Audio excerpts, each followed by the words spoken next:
최말 마스터입니다. IBK 분당 지점 정경민 팀장 함께합니다. 어서 오세요. 네, 안녕하십니까. 네, IBK 투자증권. 네. 자, 좀 타이틀 나가는데 금리 인하 가능성 뭐 연준 시그널 보낼까? 뭐 이런 건데 뭐부터 할까요? 일단은 주말에 뉴욕에서의 가장 큰 이슈 두 가지는 이제 PPI 쇼크, 네. 생산자 물가 지수가 안 떨어지는 거. 네. 물론 이제 미국은 소비로 먹고 사는 나라이기 때문에 뭐 PPI를 무시하고 마켓은 그래도 금리 인하를 뭐 9월에 기정사실화로 계속 밀고 가고 있는데 좀 약간 갸우뚱거리게 계속 만들고 있어요. 네. 요거 하나 하고 그다음에 이제 두 번째가 러시아와의 정상회담이잖아요. 뭐부터 할까요?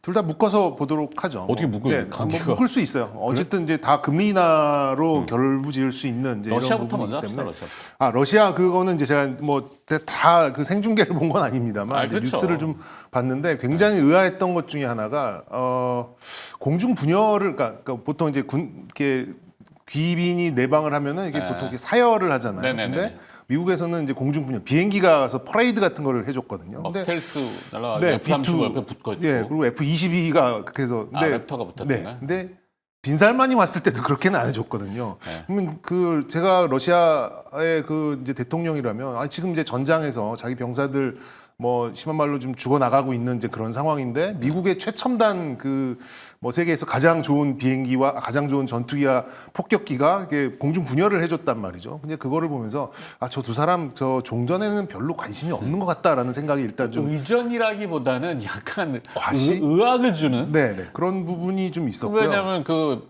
스텔스 날아갈 때 이제 푸틴 대통령이 뭐 이렇게 한번 쳐다봤잖아요. 보잖아요. 네. 소리가 나니까. 저도 이제 그게 굉장히 좀 인상적이었습니다. 그게 뭐 의전의 예우라기보다는 야 까불면 알지 뭐 이런 느낌. 그렇게도 볼 수 물론 있는데 그 보관이라고 이제 네. 뉴스 보도는 나왔죠. 결국에는 저는 뭐 러시아를 저는 이제 푸틴이 예전에 오펙을 자기 편으로 만들어서 증산 뭐 이러면서 이제 유가를 잡아놓듯이 러시아가 어쨌든 세계에서 넘버 3, 세 번째 산유국이거든요. 그러면 뭐 전쟁에 대한 거는 이제 둘째로 미루고 약간 이제 유가를 트럼프가 원하는 40불, 50불 이 정도로 좀 묶어놓게 러시아만 지금 잡아놓는다고 한다면 지금 다시 60불 밑으로 끌어집어 내리면서 어떤 이제 물가 상승률에 대한 이제 그런 우려를 좀 지울 수 있는 이제 그런 방안이 있다고 좀 생각이 들었어요. 그래서 네. 저는 정상회담이 전쟁에는 이 두 사람이 큰 관심이 없고 지금 이제 유가 그리고 그렇게 해줄 경우에 러시아가 역시 이제 미국과의 이제 어떤 커넥션을 가져가는가 요게 저는 훨씬 더 큰 그런 부분이 아니었나라는 생각을 좀 들어서 전쟁 종전 이런 거는 좀 큰 의미를 두기보다는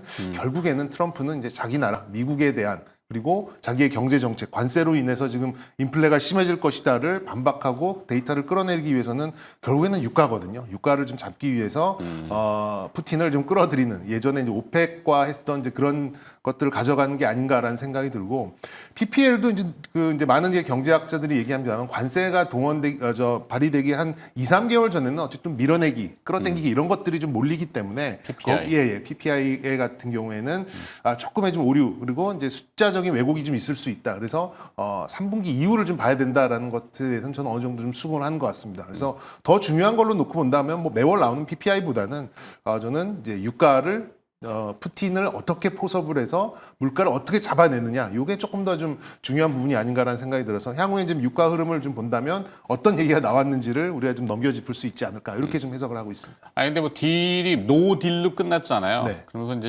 18일로 지금 예정은 돼 있는데 젤렌스키 우크라이나 대통령을 미국으로 불러서 뭐 계속 보도 나오는 거 보니까 젤렌스키의 선택에 따라서는 종전할 수 있어라고 하지만 이 조건이 뭐 패전국에 해당하는 그렇죠. 수준의 뭐 그런 영토를 교환하는데 뭐 400만 제곱미터인가요? 주면은 1,200만 제곱미터를 다시 또 가져가고 뭐예요? 이거는 그냥 그 굴욕이잖아요, 굴욕. 그렇죠. 이제 휴전으로 좀 가는 거고 이미 러시아와 휴전은 의미가 없잖아요, 사실. 우크라이나는 이길 수 없는 싸움과 질 수 없는 싸움이기 때문에 어쨌든 이제 개입을 해서 좀 해야 되는데 러시아는 사실 원하는 걸 거의 다 얻었습니다. 일단 돈바스 쪽 그 회랑의 그 영토를 좀 충분히 회복을 했고 그렇게 된다면 사실 뭐 거라고 좀 봐야 되는 거죠. 그렇게 본다면 뭐 정치적으로나 또 이제 나토의 국제 질서나 이런 것들을 좀 놓고 봤을 때는 굉장히 좀 굴욕적이고 크게 봤을 때는 아무래도 좀 러시아가 이제 좀 더 우위에 서는 이제 그런 모습이 나오는데 좋아요. 몇 끊었어. 시간은 제한적이기 때문에. 네네네. 결국에는 뭐 그게 어떻게 될지는 우리는 아무도 알 수 없고 뭐 사실 당사국들이 풀어야 될 문제이기 때문에. 근데 그 보도 나온 이후에 바로 어제 이제 공중파에 보도된 게 뭐 유럽 전역에서는 이제 사실 이 자국 내 방위, 네네. 예, 그냥 우리 방산 얘기를 하더라고요. 그렇죠. 네. 폴란드의 K9, 네. K2 네. 전차들 막 보여주면서 뭐 행렬까지 하고 국군의 날도 아니고 거기 폴란드 얘기를 막 하고 1000대까지 좀 늘릴 거라고. 네. 뭐 가능한 얘기고요. 뭐 우리 이제 국내 생산 뭐 한 2, 300대 연간 뭐 이 정도 가능하고 이제 우리나라에 배치할 것들도 이제 어느 정도 있겠습니다만 또 현지 생산 이런 것들도 좀 있기 때문에 뭐 또 1000대를 올해까지 내나 뭐 이런 것들은 아니거든요. 순차적으로 뭐 2028년까지 배치하는 그런 되게 순차적인 이제 그런 수출도 좀 가능한 이제 그런 시나리오이기 때문에 어쨌든 지금 방위비 예산은 올해만 증액한 게 아니잖아요. 네. 방위비 예산을 GDP의 몇 %까지 맞춰 놓는다라고 하면 다음 그 이제 예산법안이 나올 때까지는 쭉 이어지는 그런 거기 때문에 저는 뭐 지금 그 방산 쪽은 뭐 지금 뭐 금리 인하 말씀드리려다 방산 얘기를 하게 됐는데 방산주 같은 경우는 뭐 지금 최근 특히나 한 8월 말까지는 좀 조정기라고 보고요. 이게 좀 지난다면 다시금 뭐 좀 수출 그리고 수주 이런 것들이 좀 이어질 가능성이 좀 높기 때문에 방산주는 결국엔 조정 받을 때 좀 나눠 사보는 건 네, 괜찮죠? 저도 거기에 대해서는 찬성. 오케이. 예. 저도 그렇게 보시면 좋을 것 동의. 같습니다. 지금 시류가 이렇게 흘러가는 것 같으니. 자, 이제 두 번째 이제 금리로 다시 넘어가서 9월 FOMC에 이제 그 뭐 가늠자가 될 잭슨홀 미팅 이번 주 23일, 24일인가? 네. 네. 지금 뭐 논란들이 많은데 뭐 결국에는 이제 앞서 이제 그 서두에 말씀드렸었던 내용이죠. 과연 이제 인플레가 계속 자극이 되는 상황인가? 그러면 이제 과연 이제 9월부터 몇 번의 금리 인하를 할 것이고 금리 인하의 속도는 어느 정도 될 것인가? 우리가 코로나 시기에 코로나 시기를 지나고 나서 돈을 풀고 이 잭슨홀 미팅 이후에 이제 어느 정도의 그런 힌트를 주면서 금리 인상 속도를 굉장히 빠르게 가져왔잖아요. 이제 그런 이제 내용이 이번에 나오는가가 이제 가장 중요한 포인트가 이제 좀 될 것 같고요. 뭐 금리 인하는 뭐 다들 기정사실화하는 부분이에요. 과연 이게 2번인가 3번인가 그리고 9월달에 B컷을 할 수 있을 것인가 없을 것인가 이런 것들에 대한 이제 그런 뉘앙스가 어떻게 풍겨 나오느냐가 이번에 뭐 관전 포인트다. 뭐 누구나 좀 보고 있는 부분이고요. 이제 가장 중요한 부분은 이거죠. 트럼프 대통령은 지금 1% 중반을 원하고 있습니다. 그럼 현재 시장 금리랑 대비했을 때는 최소 3에서 4%의 금리 인하가 필요한 상황인데 이거를 어느 정도의 속도로 또 정치권하고 타협을 하면서 끌고 갈 것인가 여기에 따른 힌트가 나올 것인가 이게 좀 포인트라고 좀 놓고 보는데요. 저는 이 금리 인하에 대한 이런 기정사실화는 뭐 지금 시장에 널리 퍼져 있는 그런 상황이고 그에 따라서 지금 뭐 미국에서도 헬스케어 종목들 그리고 장기적으로 좀 묶여 있었던 게임주들 이런 것들이 좀 반등을 하고 있기 때문에 금리 인하에 대해서는 어느 정도 수긍을 하는 이제 그런 상황이고 과연 이 유동성이 주식시장으로 들어올 것인가 이게 좀 핵심적인 부분인데 국내는 지금 막혀있는 굉장히 중요한 게 지금 막혀있는 거죠. 상법 개정안으로 좀 막혀있는 상황이다 보니까 이거 잘못하다가 다 코인 시장으로 가버릴 수도 있는 상황이거든요. 그래서 뭐 기승전 뭐 상법 개정이라고 지금 우리 시장에서는 이 문제를 빨리 좀 긍정적인 시장의 우호적인 쪽으로 좀 풀어야지만 이런 좀 유동성 곧 닥쳐올 유동성 장세에 좀 본격적으로 좀 수혜를 볼 수 있지 않을까 좀 이렇게 안타까운 마음도 좀 전해드려야 될 것 같습니다. 자, 오늘 뭐 나온 뉴스 중에 좀 묻히긴 했습니다만 뭐 이따 뒤쪽에서 할진 모르겠어요. 근데 일본의 금융청이 첫 번째 엔화 연동 스테이블 코인 발행을 승인했습니다. JPYC라고 해서 보도가 좀 많이 나가진 않았습니다만 국내 4대 은행들도 지금 뭐 분주히 움직이고 있는 건 알겠어요. 네.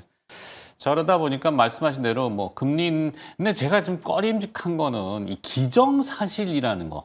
금리 인하를 기정사실화하고 뭐 페드워치는 거의 99.9%의 확률로 금리 인하.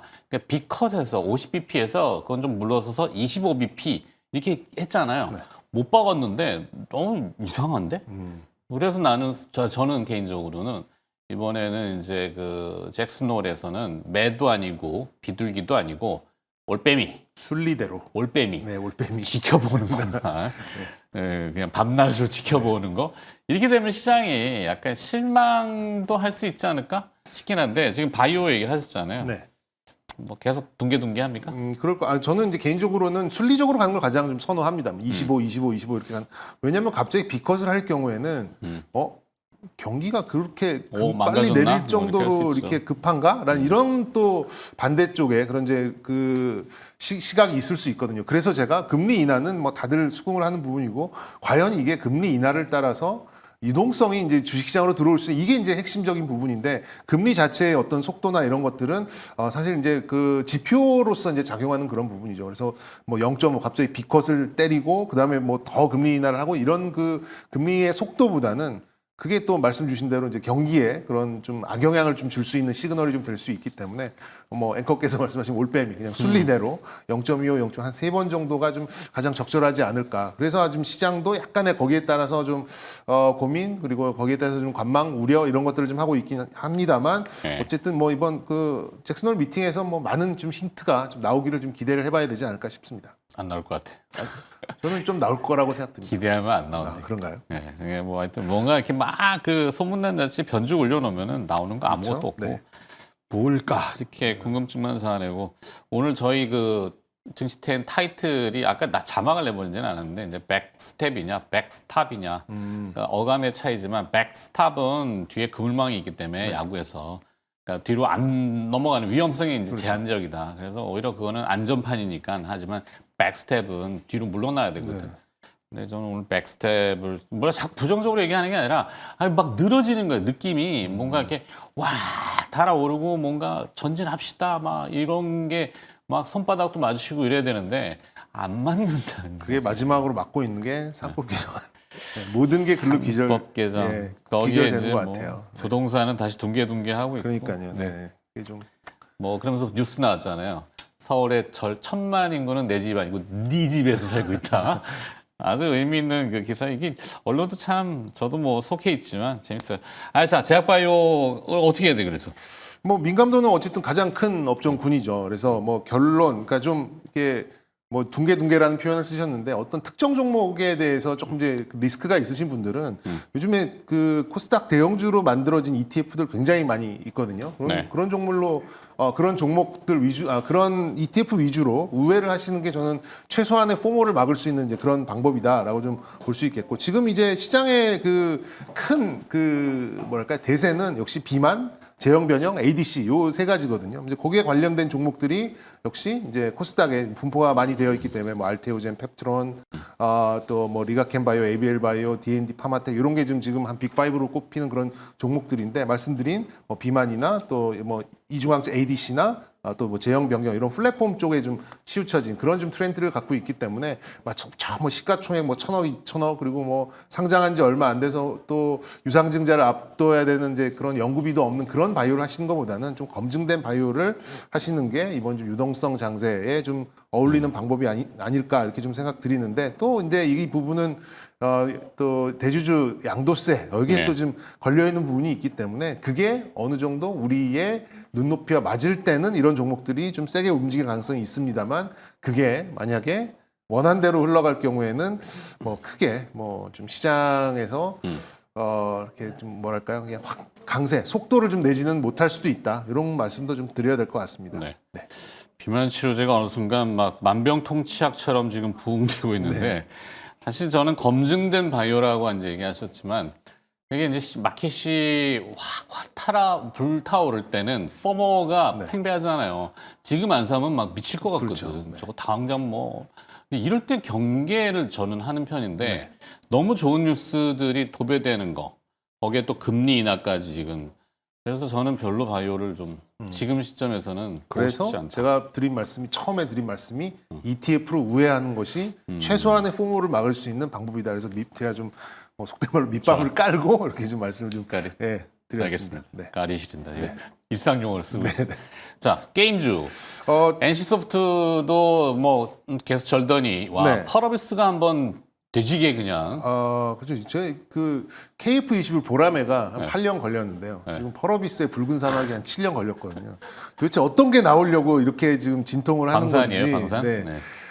좀 뭐 레포트 증권가에서 나왔는데 거의 육두문자 빼고는 다 써놨던데. 네, 뭐 답답한 상황입니다. 근데 이제 게임 뭐 이렇게 우리가 시계열 역사적으로 봤을 때 금리 인하 시기, 특히나 성장주의 속도감에 있어서는 바이오의 버금가는 이제 그런 흐름이 나왔던 섹터이기 때문에 게임주도 뭐 저는 바이오와 함께 뭐 좀 눈여겨 볼 필요가 있다라고 좀 볼 수 있는데 뭐 지금 뭐 바이오와 함께 굉장히 오랫동안 소외됐던 게 미국장에서도 게임주였거든요. 근데 이제 뭐 로블록스를 비롯해서 게임 엔진으로 사용되고 있는 유니티 소프트 이런 것들이 바닥을 찍고 올라가고 있는 걸 봤을 때 오늘 좀 게임주들이 시장보다는 좀 강세가 나오거든요. 그게 좀 네. 무관하지 않다라고 좀 해석을 하고 있고, 근데 이게 좀 뭐 최소한 분기 뭐 하루 이틀 뭐 이렇게 매매는 모르겠습니다만 뭐 한 달 분기 이 정도의 어떤 모멘텀을 좀 내려면 결국에는 대형 신작이 있느냐 없느냐인데 펄어비스는 내년으로 밀려버렸고 NC는 예정대로 진행 중이고 뭐 AI에 관련된 이제 그런 내용들도 좀 많이 나와 있기 때문에 그게 그렇게 물론 어렵죠 게임이 그죠? 네, 만들어내는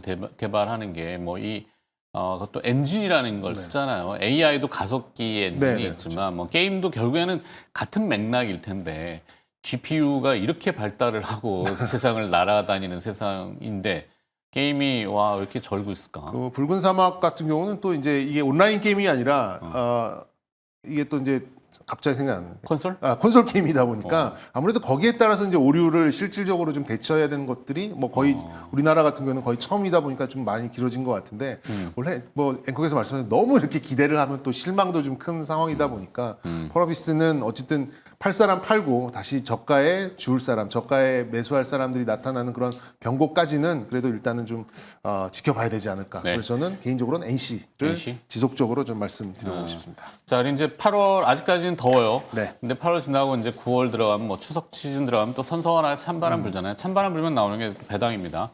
배당 소득 불리과세 뭐 아직도 요원하기만 네.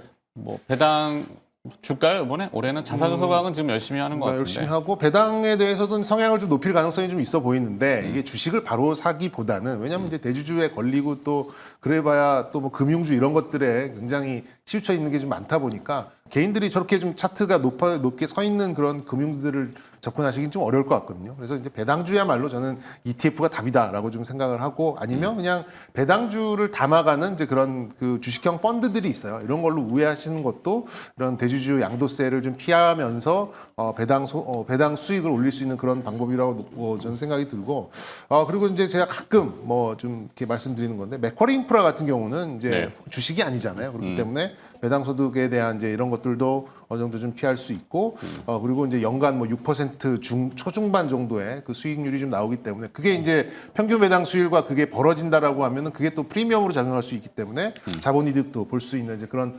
방법이고 또 경우에 따라서 이제 ISA 계좌를 이용하신다면 일부분은 또 비과세를 또 혜택을 받을 수 있는 부분이니까 이런 거는 이제 또 자산 관리하시면서 또 누릴 수 있는 그런 방법 중에 하나다. 그래서 저는 맥쿼리 인프라 같은 거 한번 눈여겨 보셨으면 좋겠다라는 말씀 드려보도록 하겠습니다. IBK는 커버드 콜 ETF 안 나왔나? 저희는 없습니다. 아직 없어요? 네, 만들자고 좀 해봐요. 네. 네. 알겠습니다. 그 워낙 많이 좀 돈이 몰려가지고 다들 좀 만들고 수익을 캡을 씌우는 저런 것도 필요하지 않을까. IBK 투자증권 분당 지점 정경민 팀장이었습니다. 고맙습니다. 네, 감사합니다.